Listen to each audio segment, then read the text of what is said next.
Good morning, guys. We can do better. Good morning. Good morning. Thank you. Freedom, ladies and gentlemen. Freedom is the right to live our lives as we wish. I think I speak for a lot of us in here today in saying that we no longer believe in this imposed concept of a government taking care of our lives from cradle to grave. We don't need the authority to be free.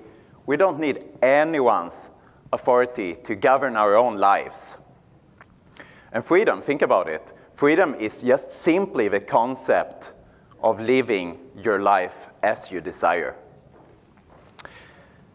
My name is Torgny. I'm the founder of 3 precious metals dealers, bullion dealers worldwide. I first started in Sweden in 2008. I'm Swedish by origin. I started Liberty Silver in Sweden in 2008. Liberty because if you own precious metals, you can get freedom with your assets. You can get freedom because you're not locked into the banking system. I've subsequently started Liberty Silver in Estonia 2011 and then BullionStar in Singapore in 2012. And today I will talk about Singapore. Because Singapore is arguably the very best place in the world for wealth and asset protection and preservation. And it's arguably the best place in the world to buy and store precious metals.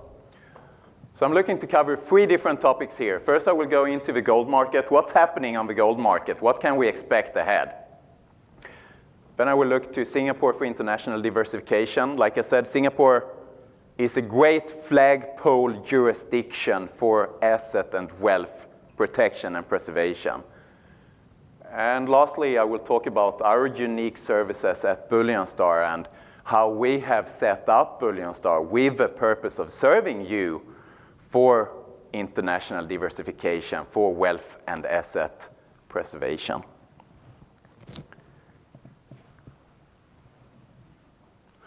But to understand gold, we have to understand what's happening in the general economy.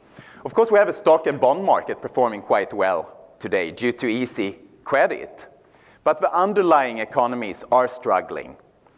No amount of QE or record low interest rates have been starting any real trade or have been triggering any real growth. We can even see that the viability of innovating, of creating new products, of selling products with a profit has become secondary to the corporate presence on the investment markets. Today it's more important for company managers to list their company on the stock exchange than it is to actually create an innovative product. And think about that. You know, it's more important to list your stock on the stock exchange than it is to actually create something real. And that also goes for countries. Countries are more interested in preserving their existing wealth and more interested in depreciating their currency so that they can be competitive. But the question is, what has created this system of malinvestment, of bubbles, and of debt? How did we arrive here? So the US dollar is important in this context. The US dollar is the reserve currency of the world. And the US, of course, is running immense trade deficits. We are 44 years later from the Nixon shock when President Nixon declared that no longer could the US dollar be exchanged for gold. But the US has since been running perpetual trade deficits. The interesting thing is that it's only the United States in the world that can run those trade deficits. Because what would happen if another country tried to run perpetual trade deficits? Trade deficits is not possible for any other country to that extent because the currency would depreciate. The currency would lose value. The currency is rebalancing so that if the currency is losing value, imports are becoming more expensive and exports are becoming cheaper. And then trade rebalances. So a lot of analysts are, of course, finger pointing towards the US. It's the US fault running those trade deficits. But I don't agree with that analysis because it's actually the rest of the world. And the rest of the world in this context is non-US countries. Non-US countries are actually demanding the US dollar to serve as reserve currency because they are saving in US dollars. But the question is, has the United States found a holy grail to live beyond its means because the rest of the world are demanding the US dollar as the reserve currency? And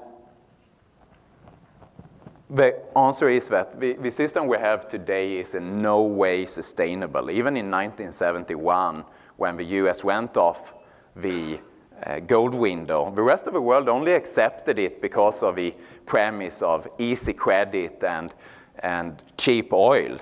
And structural change is overdue because the foreign countries, non-US countries today, they are no longer increasing their reserves of US denominated assets. They are no longer increasing their US debt, the US treasuries, the US bonds. So the system today is very fragile. And it's only holding together because of a bribe of more and more to come, of more and more easy credit, more and more money to be printed. It's only holding together because of a rate, only holding together because of the return on the investment of fiat currency. And fiat currency, for those who don't know, fiat is Latin for let it be, meaning that most currency today is created out of thin air. Money is created when a bank is extending credit, just out of thin air. There's nothing real, nothing tangible behind. It's just created out of thin air. And the system today is holding together with that promise, with that bribe of more and more money to come all the time. But the really interesting thing is to see that the surplus countries, China, is no longer increasing their holdings of US treasuries and US bonds. They stopped buying them. And the same goes with other surplus countries having a trade surplus, Russia, the BRICS countries. They are no longer increasing their US dollar assets. But instead, of course, the US dollar has still been appreciating. The US dollar has increased in value compared to other currency. The reason being that there's not only underlying economic problems in the US. The rest of the world, I mean, in many countries today, the stock markets are tumbling, the currencies are losing value. And people have been conditioned for many years now to go to the US dollars when there's problems domestically. So the private investors have been picking up this slack that foreign governments are not interested in owning US dollar denominated assets anymore. The really interesting point, though, is going to be when the private support stops, when there's no longer any confidence in the US dollar. Because, of course, most people already know that the United States government is not credible. We have 17 or 18 trillion dollars in national debt already, and we have unfunded liabilities, which is, some people say 40 trillion, some people say 100 trillion. That's a lot of money. That's not going to be paid back. Everyone knows it. So the question is, when are people going to start to act on this knowledge that the US is in fact not credible? Timing-wise, I'm not sure. When I started in the bullion business in 2008, I thought, it was going to happen much quicker than it has. But sooner or later, it's going to happen. And then we're going to get a massive confidence loss. We already today see that we have a strong push towards deflation. Credit is defaulting. The monetary supply is diminishing. What happens when the monetary supply is diminishing is that the government comes in. Because no government today is accepting deflation. It's very important. The most important things for governments, of course, is to be re-elected. And how can they be re-elected when there's immense economic problems in the real economies? Just kick the can forward. Just buy up all debt and credit at any cost and push it to the public sector, to normal people. So we always have this argument. Jim Richards was talking about it as well. We have the deflationists on the one side and we have the inflationists on the other side.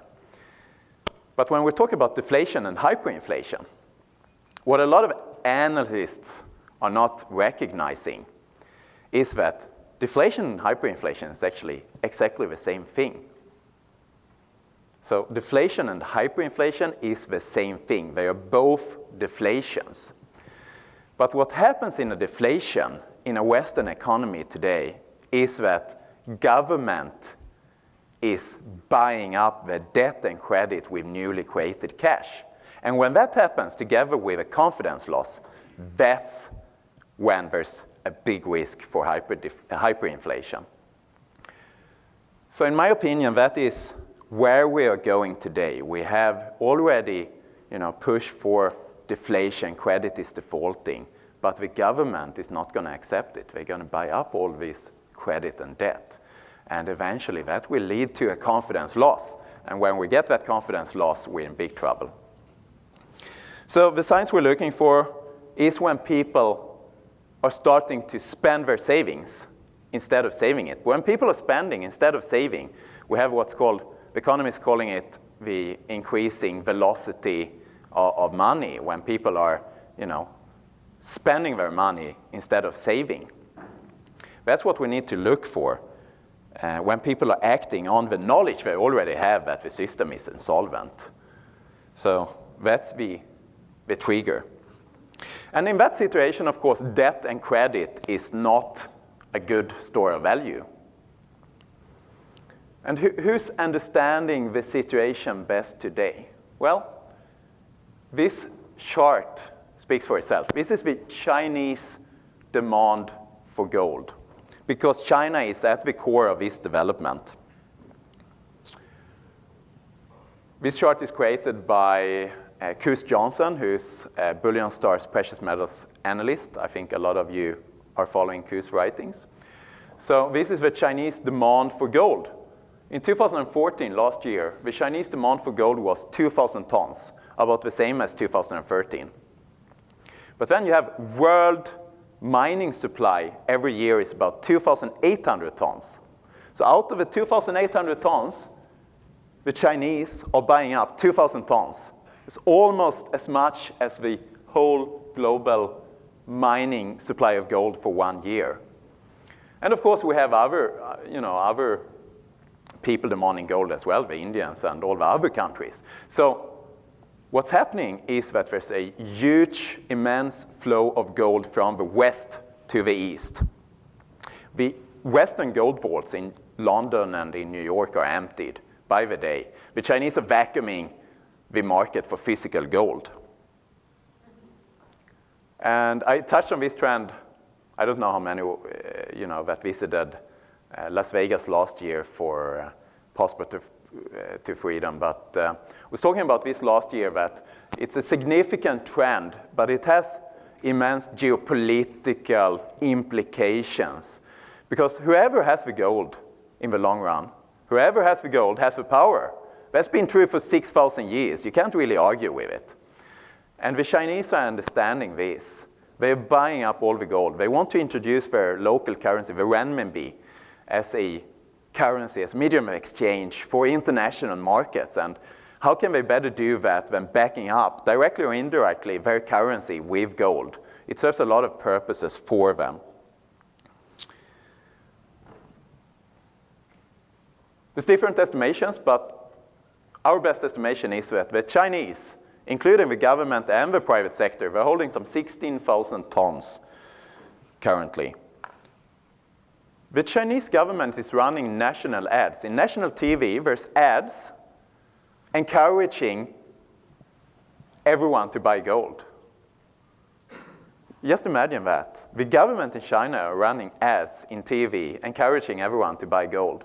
Why do they do it? Yeah, of course, they understand that gold is a stable savings asset, but that's not the reason. They also understand that the days for the US dollar as a reserve currency of the world is counted.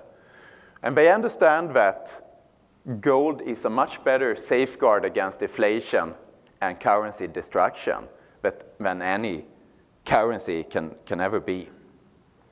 The Chinese are looking at the gold market very differently from how we look at it in the West. You know, in the West, it's just trying to get interest or return on your investment. You want a return on your investment, right? But the Chinese are not looking for a return on their investment. They are looking for protection. They are looking for savings to keep their purchasing power in the long term. Our currencies, the US dollar, all currencies that's been around for 100 years, they lost 99+% for 100 years. That's not a very stable,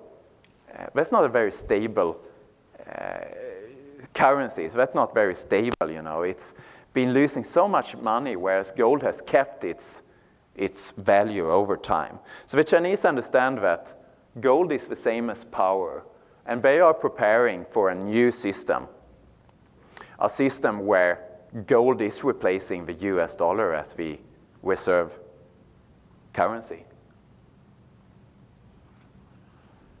I'm in a fortunate situation because I'm running bullion dealers across the world. I have 2 in Europe, I have 1 in Singapore. So I can compare Western mentality to Eastern mentality. What I see is that when the price of gold is dropping, there's a lot of Asians buying. We get lines outside our shop in Singapore when the price of gold is dropping. So you have a lot of value buyers. People are trying to buy when it's cheap. In the West, we have the opposite. When the price is dropping, people are selling. They're giving up, you know. It's not good for my investments. I need to chase some other investments. So in the West, people are instead buying when the price is going up. We have to follow the trend. Everyone recognizes, you know, we have to follow the trend up, you know. Don't buy at the bottom, buy a bit higher up, and then you sell before the top. So they're trend followers. But in my opinion, we can learn a lot from the Eastern mentality, because the Eastern mentality is that gold is savings. There's no counterparty risk for gold. You don't have to trust any government, any central bank, any bank. You don't need to trust anyone because you're holding your assets yourself. So you are in control. Gold is a much better measurement, much better ruler, much better unit of account as it is in economist language. I'm an economist, by the way. Actually, I have a master's degree in economics, and I get a lot of, you know, I'm living in Singapore now since 2 years, so I get a lot of, you know, young customers coming in. They are finding their alternative information on the internet, and they want to invest or save in gold and silver. So they're coming up to me, they read up on me, and they're saying that I want to study economics. What's my only advice to them? Don't study economics. Don't study economics. Don't do the same mistake as I did, you know, because economics is just, it's just professors. It's, you know, those old professors you can imagine at the institutions. They're like, they look like 89, but they're probably 57. But they've been there forever, you know. They've been there for hundreds of years. And they just peer reviewing each other's work. So they come up with some silly, weird, awkward model, right? And someone else is saying, oh, this is great, you know. So I'm peer reviewing it, and then, you know, okay, I have you back, so next year you're going to do the same with me. And then that becomes the general knowledge that this is the model that we can apply to everything. But it has no applicability. That's the thing. There's no applicability in the real world for institutional economics. So my only advice to them is don't study economics. The good thing that I did it in retrospective is that I don't know. I know what doesn't work, so I have a background knowing that, okay, those Keynesian models doesn't work, you know. You have to seek alternative information if you're going to gain any real knowledge. But yeah, back to the mentalities. The Eastern mentalities, we have a lot of things to learn from the Eastern mentality. All right, so Singapore. I live in Singapore since about 2 years. I relocated to Singapore with my family. I have 2 small kids. I relocated 2 years ago now from Sweden. And the question that matters really is, how can we protect ourselves from all the ludicrous in the world today? How can we set ourselves free? When it comes to asset protection, you got assets, but what to put them in and where to have them, you know? Singapore is arguably the best country in the world for international diversification, for asset protection. Singapore is unique. Let me tell you my story from when I first went to Singapore, because Singapore, I first noticed that Singapore was about to remove their sales tax for physical precious metals in 2012. And this is interesting because how many countries today are deregulating anything?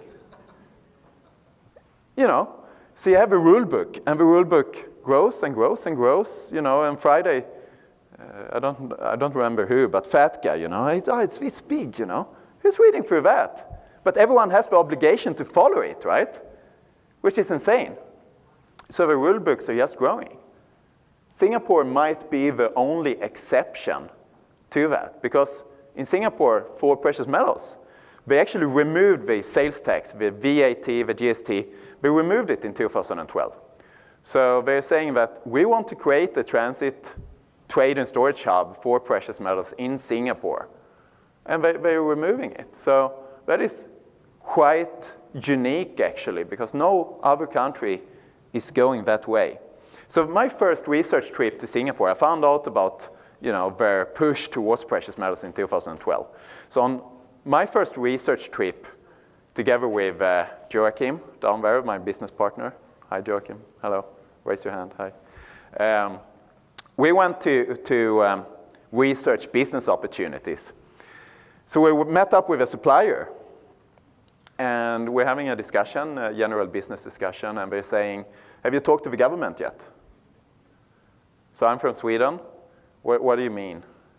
What do you mean, you know, like talk to the government? So you can contact the trade agency, the governmental trade agency. Oh, really? You know, if you do that in Sweden, you send a letter. Oh, they might reply you in like 2 months, and now when we have communication, we can do an audit or inspection or harass you in some way, right? So that's what's happening, you know. We've been through a lot of that, even though we're following all the rules. So this is on a Tuesday. We talk to the supplier. I'm sending the government, the trade agency, the governmental trade agency, I'm sending the guy, the contact person there, an email. It's 11 p.m. I get a reply in 3 minutes. He's saying, you're welcome tomorrow morning. All right, yeah, okay, cool. Yeah, we're coming. And so we, you know, we wake up and we rock up 9 a.m. in the morning. There's 2 guys meeting us. They're in their 20s. And we're discussing opportunities with them. And they're saying that, you know, we're enthusiastic about you being here. We like you to be here. We want to encourage you to set up your business here. We want precious metals dealers. We want refineries to set up in Singapore. All right, yeah, that's good. And then they start to introduce us to stakeholders, to suppliers who want to facilitate for us. And I met many bureaucrats in my life, and that's never happened before, because, you know, bureaucrats is always, you never get a human touch with the bureaucrats. They're always they just want to grow their own organism, their own organization, right?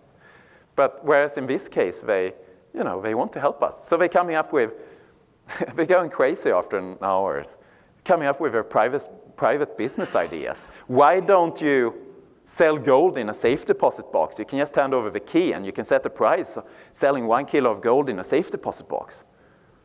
So we're like, yeah, that's a cool idea. Why don't we do that, you know? And this is the government, you know. Where else would that happen? Would that happen in the US? It's a government official, you know, trying to pursue you with your, you know, his own or her own business ideas. Do this, you know, this is a great business model. Why haven't anyone done it? So, you know, we were quite amazed, and we went to it and set up BullionStar in Singapore. So the government, so in general terms, they're trying to incentivize productivity. They understand that the private economy is the backbone of the economy. They want private companies to set up there. They want bullion dealers, they want precious metals refineries. But Singapore's story is an interesting one. Because Singapore, this year actually, 2015, Singapore's been independent for 50 years actually. Big thing in Singapore. We became independent 50 years ago after being kicked out of Malaysia. And you can just compare today. Singapore, when you look at the business friendliness in Singapore, it's always top 3 in the world. Living standard, I think the last thing I saw there, 6th or 7th in the world. And Malaysia is further down, of course. But they were literally, perhaps not literally, but they were kicked out from Singapore 50 years ago with no natural resources, nothing going for them. And in a mere 50 years, because it's not such a long time when it comes to building a country, they've set up the perhaps premier financial center of the world. They are a center for wealth and asset preservation. And they have done this with a very strong rule of law. So you have a lot of freedom inside the framework they're setting up, as long as you don't, well, I'm a libertarian, so I might not agree ideologically, but as long as you don't bring in drugs or guns, you're fine in Singapore. Because there's no crime. There's basically no crime. There's no violent crime. There's no shootings. There's nothing of that. The last shooting in Singapore was 7 years ago. You know, imagine that, you know.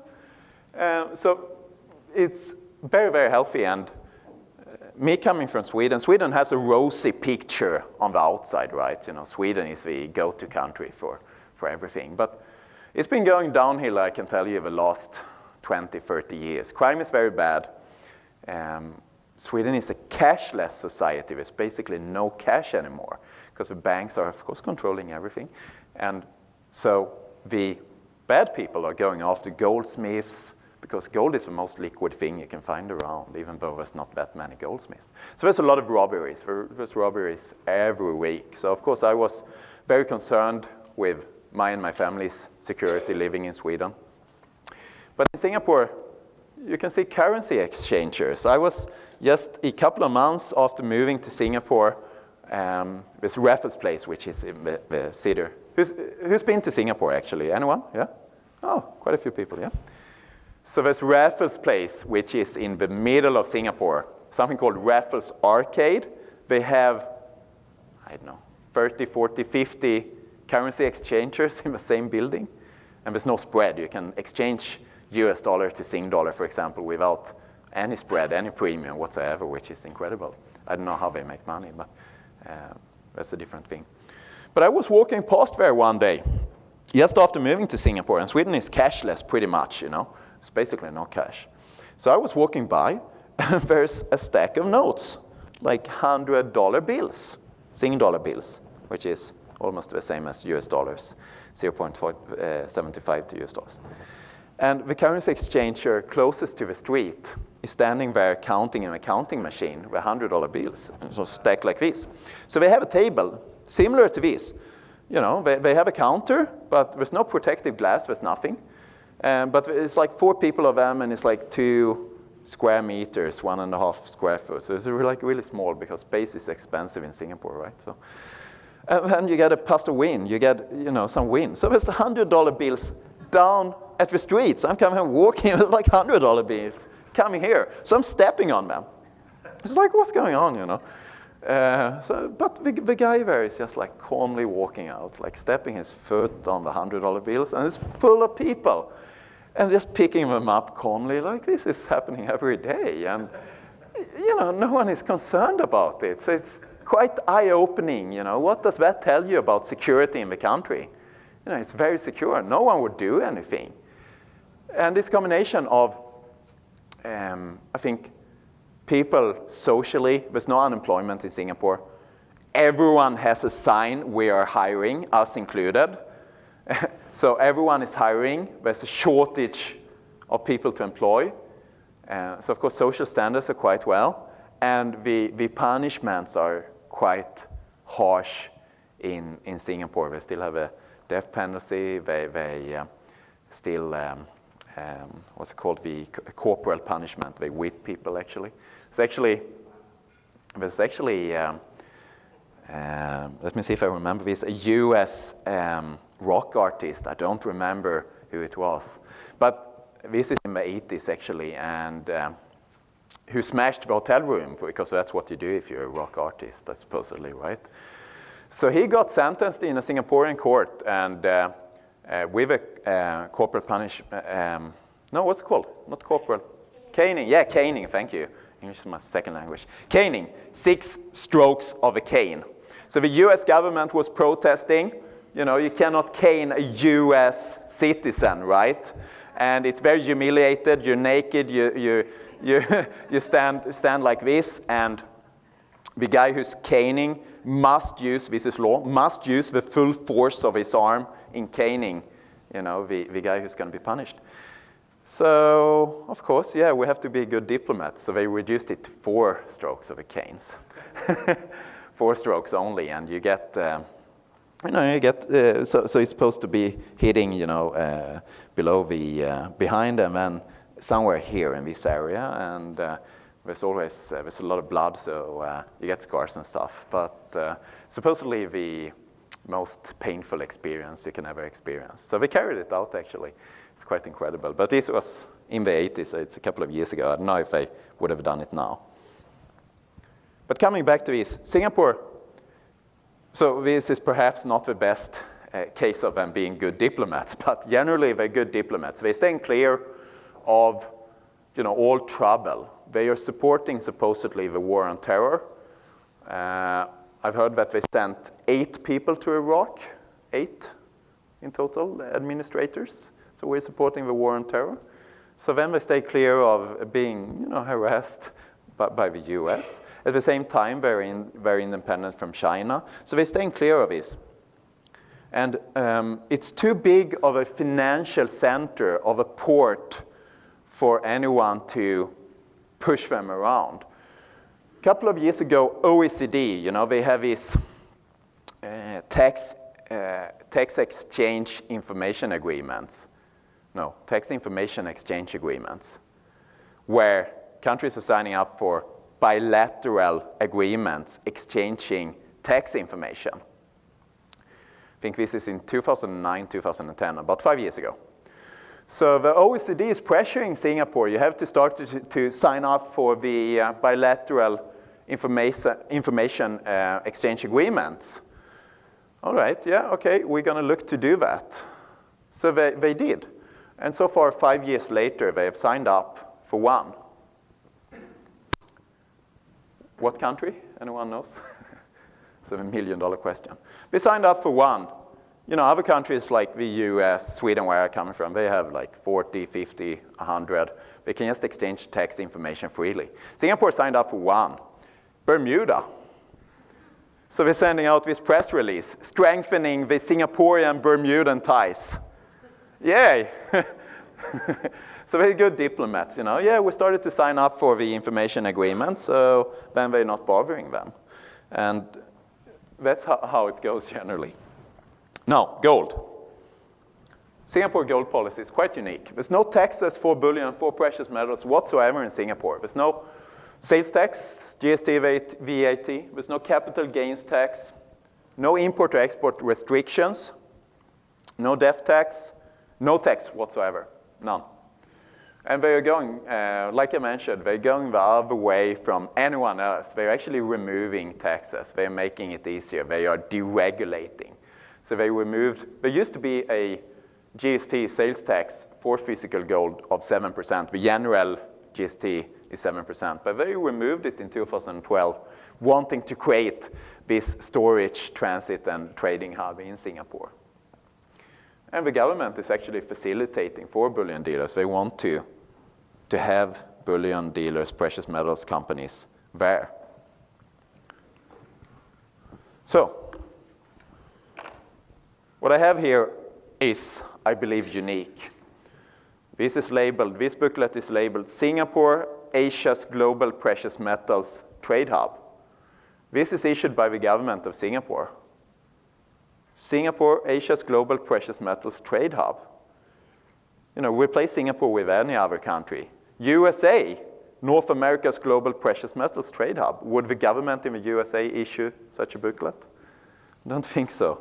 No other country would. Perhaps China, but no other country. So the Singaporean government is very active wanting to create a hub for precious metals in Singapore. And those are just some quotes. You can read yourselves. Some quotes from the booklet. And they also, in addition to those ones, they are actually commenting on the shift of physical gold from the west to the east. They are saying that we need a alternative neutral location for storage of gold in the world, insinuating that that is Singapore indeed. So they understand not only that there's a flow of gold from the west to the east, but they understand the necessity of physical gold for no counterparty risk. They understand that physical gold is real gold. They understand the difference of physical and paper.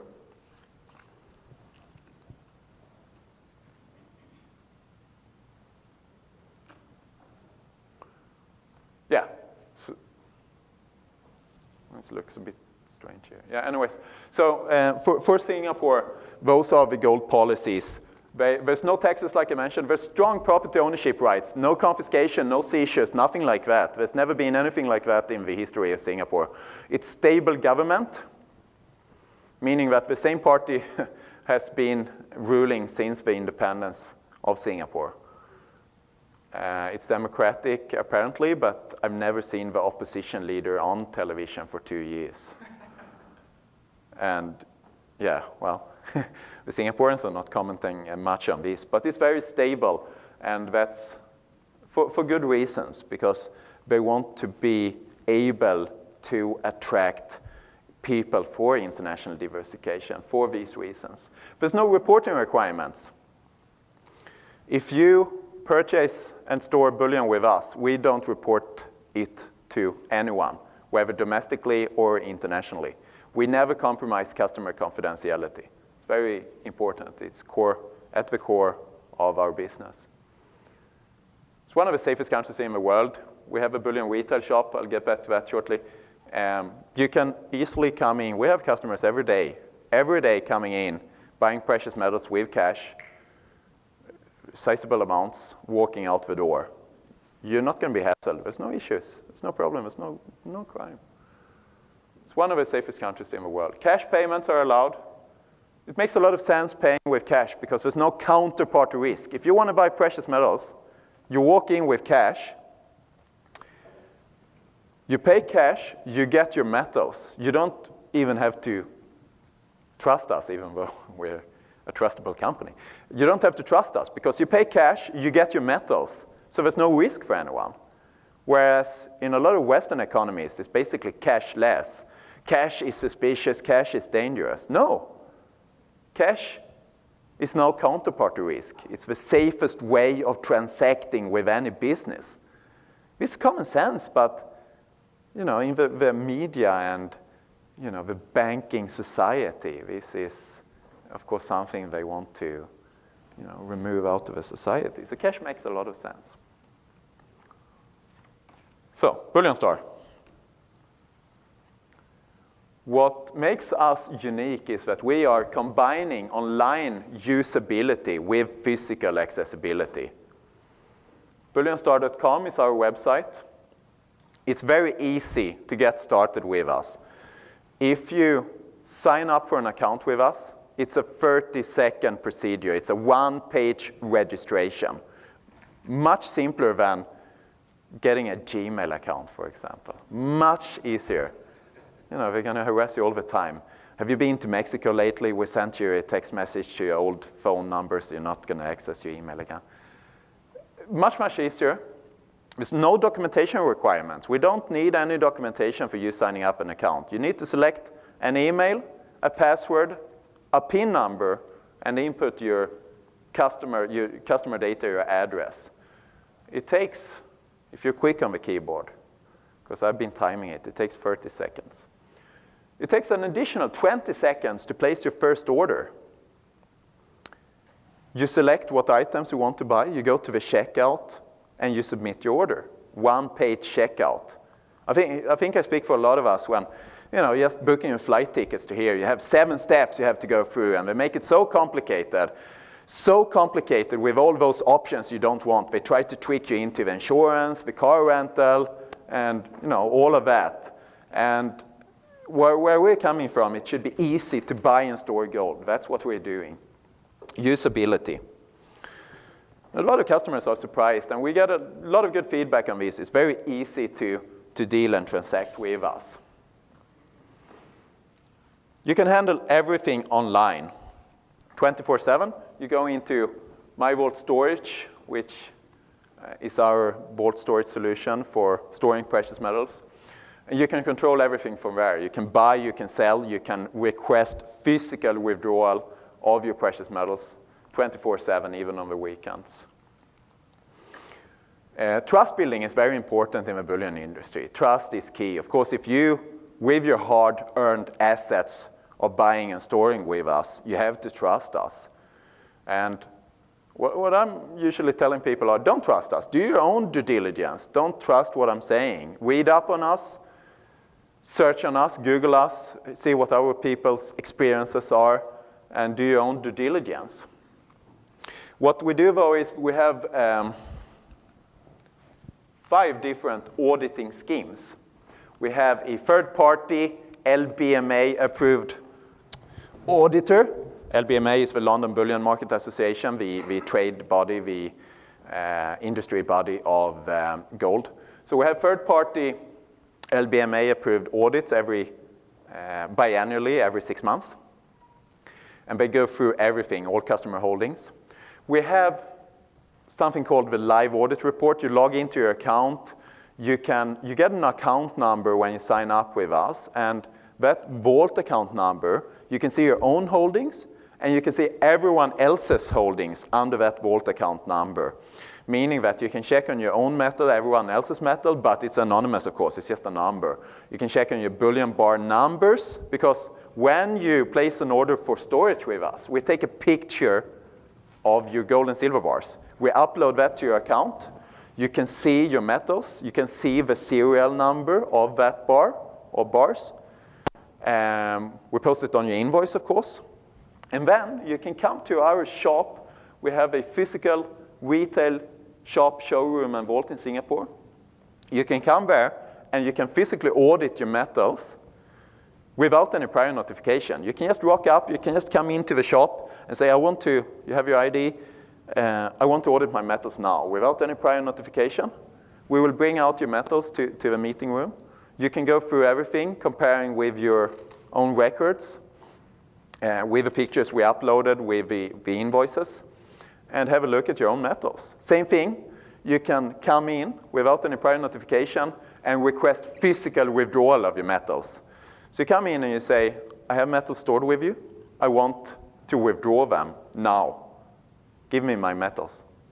And we do, because our vault is actually integrated in our venue. We have a retail shop, showroom, and vault in the same location, which is very unique.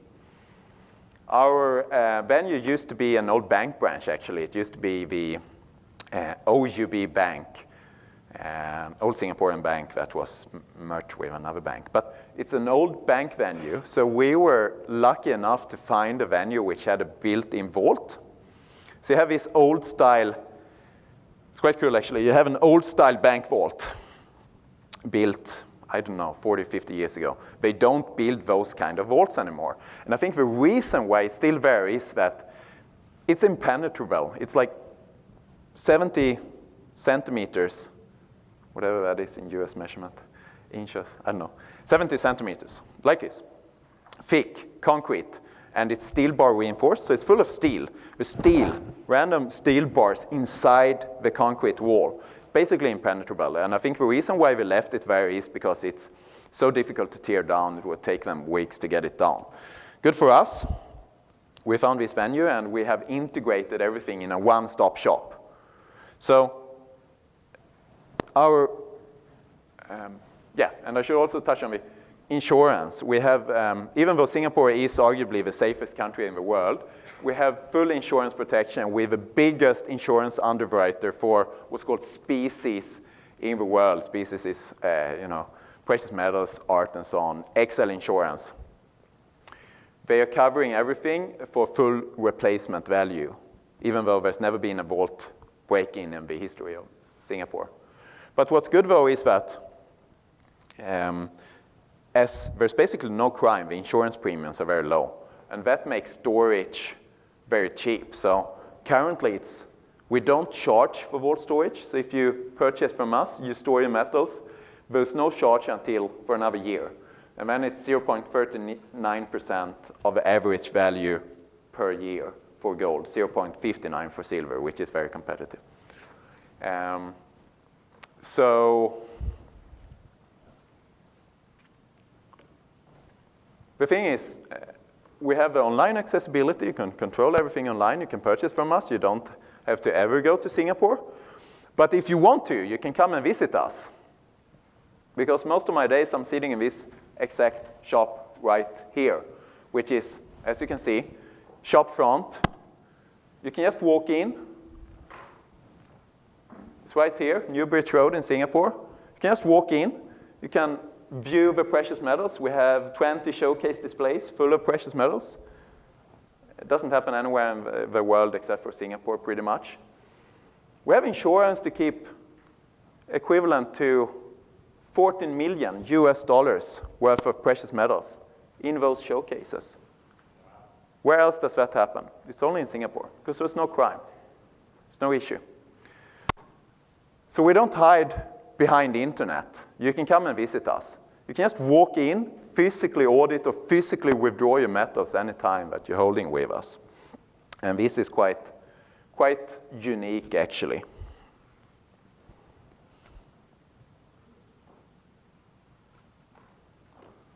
So BullionStar. BullionStar was set up for the purpose of international diversification. Even though we have a lot of local Singaporean customers after setting up our retail shop, it was set up for the purpose of international diversification. We're combining usability online with a physical retail shop, best of both worlds. We have competitive storage fees. Most competitive fee is no fee. There's no fee currently until 2016, and then very competitive after that. Easy to open an account and get started. It's a 1-minute process to sign up and place your first purchase with us. Nowhere else you find that.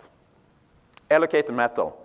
With us, you don't buy into any pools. There's no unallocated accounts, that sort of thing.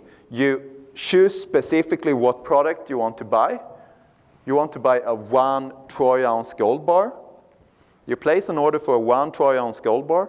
We upload a picture of that gold bar. We input the serial bar numbers to your invoice. We store that specific bar for you specifically. So you own that gold bar. And you have a legal title to it. So even though, even if something were to happen to our company, we're doing well, but if something were to happen to our company, the gold bar is not included in our balance sheet. You own that gold bar. So then, if we were to go bankrupt, for example, a trustee would be appointed and you can claim your gold bar under law because it's your gold bar, it's not our gold bar. And that's important. You can follow your holdings online in real time. Of course, you can buy, sell, and withdraw anytime. You can audit, sell, withdraw anytime. And there's no reporting requirements. No reporting requirements whatsoever. The only instance we could ever disclose any customer information is if ordered by a Singaporean court. And Singaporean courts are not worried about what's happening in other countries where they're worried about the rule of law in Singapore. It's never happened that we've been required to disclose any data. There's generally no reporting requirements whatsoever. So we have a one-stop shop. You have some pictures here. That's our team. That is not actually the vault you see on the top left. It's just an illustration. And we are having this shop where you can do everything at the same place. You know, Singapore is a long way, far away from here, and I certainly feel that with a jet lag over the last days. But if you're ever in the area in Southeast Asia, please come and visit us. New Bridge Road, Central in Singapore. Just walk in, have a look, talk to us, see what we're up to. And concluding, if you want to buy the safest asset in the world, which is precious metals, you need to think about your risks. Because even though you might be buying the safest asset in the world, gold and silver has been keeping its value for 6,000 years. There's still risks. You know, it can be seized, it can be confiscated, and you can't trust anyone, whether you know, your wife, husband, or the government. So diversification is important to spread your risks. And if you spread your risks, do look into diversifying internationally. And diversifying internationally, Singapore is the very best jurisdiction in the world. So my last comment is that one important thing is to find peace for your savings. And buying the safest asset in the safest country with a reputable company is the way to go. Thank you.